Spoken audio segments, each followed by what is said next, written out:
Hello everyone, आज चाहिँ हाम्रो घरमा मोमो पार्टी हुँदैछ सानो है। र यहाँ चाहिँ मैले इस्कुसको मोमो बनाइरहेको छ। यसमा अझै छुर्पी हाल्नु बाँकी छ हो। यहाँ चाहिँ छ चिकन र चिकनको लागि अझै यहाँ प्याज काटाइ हुँदैछ हो। यहाँ छ प्याज, यहाँ पर बहिनीले प्याज केलाउँदैछ हो। मेरो बहिनीले हेल्प गरिदिँदैछ हो प्याज केलाइदिनु। आँखा पोलेको छैन तपाईँ? पोलेको छैन? अन्त अघि त पोल्यो भन्दै थियो त। अन्त यहाँनिर प्याज खेलाइदिँदैछ। त्यो चिकनको लागि प्याज पुगेन नि त। चाहिँ अस्ति मैले रोपेको थिएँ नि त, कति पनि भएको छैन यो 3 हप्ता जस्तो भइरहेछ धनियाँ रोपेको। अहिले मोमोमा हाल्नु लागि ठिक्कै भइरहेको छ। अब उखालेर मोमोमा हाल्नुपर्छ अब यो चाहिँ हो। पानी हाल्ने नभएर अब सुकिरहेको छ पुरा। पानी हाल्नुपर्ने रहेछ।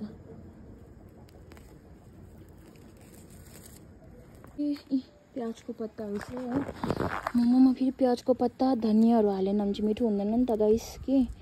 सो कम्ती अब यहाँनिर प्याजको पत्ताहरू टिपेर काटेर हाल्नुपर्छ। यस्तो दामी भइरहेछ तर पानी हाल्ने नभएर सुकिरहेको छ सबै। अनि यहाँ पानी हाल्ने टाइम पनि पाएको छैन।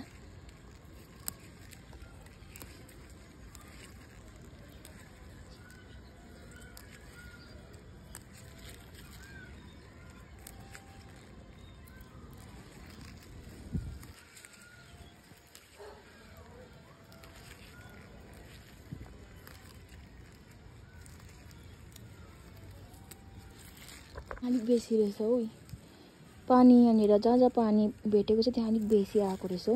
त्यहाँ चाहिँ सुक्खा भएर पानी नै छैन, प्याजको पत्ता नै आएको छैन रहेछ बेसी। यहाँ चाहिँ प्याजको पत्ता अलिक बेसी आइछ नि टिप्नुपर्छ।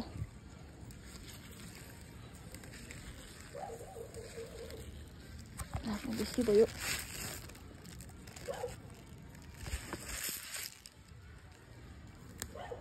गाइस मैले प्याजको पत्ता पनि टिपिसकेँ, धनियाँ पनि टिपेँ हो। अब यो चाहिँ केलाई राखेर मोमोमा हाल्नुपर्छ अब। सो गाइस प्याज काट्दैछु अब चाहिँ म। प्याज हो, यो प्याज काटिराखेर मोमोमा हाल्नुपर्छ। अब टोक्छ त्यो हुनेर कुकुर टोकिदिन्छ। धनियाँ हो, धनियाँ टिपिरहेछ। अहिले धनियाँ पनि काटेर हाल्नुपर्छ, फ्लेभर दामी मिठो हुन्छ। रेडी भयो अब चाहिँ लस। अब चाहिँ बनाउनु थालेको। यहाँ डल्लो बनाउनु हुँदैछ हामीले हो। बनाउँदै यता हाल्नुपर्छ। रेडी भयो। अहिले सबै बनिसकेपछि भेट्छु लस तपाईँलाई। अहिले फिलहालको लागि बाइ बाइ। भेजको मोमो बनिसक्यो। यहाँ बनाउनु हुँदैछ हामीले। हेर्नुहोस् है गाइस।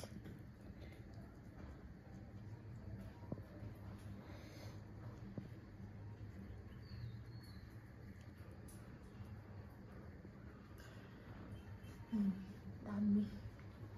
म चाहिँ यहाँ बेल्दैछु यहाँ।